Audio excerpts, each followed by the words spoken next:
Figuring out your financial life doesn't have to be a struggle. Hi, I'm Brian Jewell, creator of 30 Days to Financial Freedom.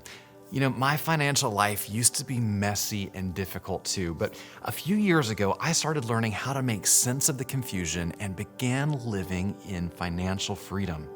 Today, I want to share some practical ways that you can do the same thing.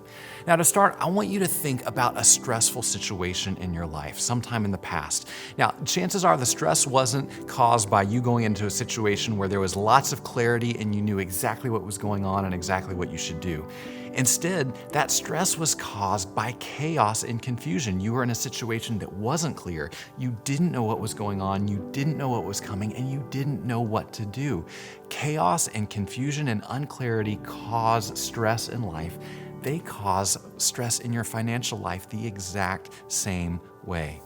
You might think if you're having money problems that they come from not making enough money or spending too much money or having too much debt. And while you might have some income problems or some expense problems, what you really have is a clarity problem because most people have no idea what's going on in their financial life. They don't really know how much they have coming in. They don't know what's going out. They don't know what they should do. People struggle with money when they don't have clarity in their financial lives. When they don't have clarity, they lack clear values and priorities. They don't even know what they value most in life. They don't have priorities in life, and so it's difficult to make financial decisions that support those priorities when you don't know what the priorities are. And many people, they don't know where their money is going, and they don't know how they'll cover upcoming expenses, and they don't see a way out of debt and into prosperity. That kind of chaos and confusion causes massive stress in your financial life. I don't want you to live that way anymore. So what I'm going to give you today is a simple 3-step plan for creating clarity around your finances. Let's get into it. Step 1, you need to build your budget. Now, you've probably heard the term budget before, but there's a good chance you have never made a budget. And that's because a lot of people think of budgets as being something scary, something controlling. They think having a budget means you're broke or that you're chained to some inflexible plan and that you can't do the things you want to do. None of that is really true, okay? A budget is just a plan for your money. It's a plan you make in advance that tells your money what to do. Now, there are lots of great methods you can use to make a budget. There are apps that do it. There are websites you can use to do it. You can use a spreadsheet. You can even use a pencil and paper. It doesn't really matter how you do it. What matters is that you do it. And here are the basics of how any budget is going to work. First, you list the income that you expect to have for an upcoming month, all of the money that's going to come in. Next, you want to list all the expenses you can think of that you're going to need to spend money on during that month, and then you subtract the expenses from the income. What you have left after you do that subtraction is either going to be a surplus or a deficit. If you have money left over, it's a surplus. If you have spent more than you've made, it's a deficit. As you can imagine, that's a problem.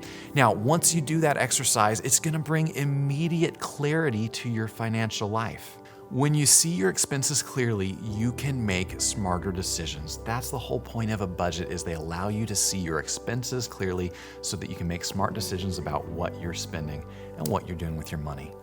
Once you have built your budget, you can move on to step 2, and that is start your savings. A lot of financial stress comes from not knowing whether you're going to have enough money for the things you need in the future. But you can eliminate that stress by starting a savings habit. There are a variety of things that you need to save money for. One is just upcoming expenses. You need to buy Christmas gifts later this year. You need to pay for your car registration, and it's going to take money to do those things. You need to save some money now so that you have it later when you need it. Something else you need to save money for is emergencies, because bad things happen in life and it's going to take money to pay to get them fixed. So you need to try to have some money saved up to pay for them. If you don't have any right now, start with a goal of saving just $1,000 in an emergency fund. And then later on, as you go, you can save more money for bigger expenses that might come later. Finally, you need to be saving money for big purchases. From time to time, you're going to need to buy things that cost a lot of money, like buy a car buy a house, something like that. I don't want you going into debt for things like cars. Instead, if you save in advance, you can buy them with cash, and it saves you a ton of money and interest, and it just removes a ton of stress from your life. Now, how do you save money like this? Well, you need to use surplus from your budget. So when you build your budget, you need to eliminate expenses until you get to the point where you have a healthy surplus, and then dedicate that surplus to your savings. It's important to realize this: saving money now solves financial problems later. Once you've got that savings habit down, you can move on to step 3, and that is defeat your debt. You know, debt is a huge cause of financial stress, and most people today have thousands and thousands of dollars in debt. If you could get rid of that debt, it would eliminate a ton of stress from your life, because debt keeps you perpetually stressed out. Debt is a cycle. You don't have the money you need now to buy something you want, so you borrow money to buy it. But because you borrowed that money, you have to make monthly payments and pay interest, and that keeps you from saving money you need for the next thing, and so you have to borrow more money for the next thing, and it's this vicious cycle. But you can break the cycle by creating an escape plan. Here's how you do that. After you saved $1,000, you want to use the surplus money from your monthly budget to start paying off your debt. But don't just pay willy-nilly, and don't just make minimum payments. Instead, you need to list your debts in order by their size.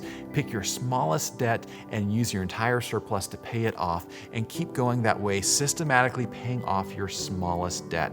You're going to use all your surplus towards your debt, and it might take some time, but over time, if you will work systematically and work hard and be focused, you can pay off your debt, and this creates incredible freedom and removes a huge weight of stress from your life. Getting out of debt frees you to pursue a future of prosperity, and that's what you really want. Now, if you want to learn more about bringing clarity to your finances, I would love for you to check out my absolutely free video series, Stress-Free Finance. This free 5-part video series is going to give you a step-by-step guide to calming your chaotic financial life so you can build a better future and have less stress. You can sign up for it really easily. Just go to the link below, or you can go to 30dayfreedom.com/stress. I can't wait to help you get in depth about eliminating that stress so you can build a better life for yourself. I'll see you at Stress-Free Finance really soon.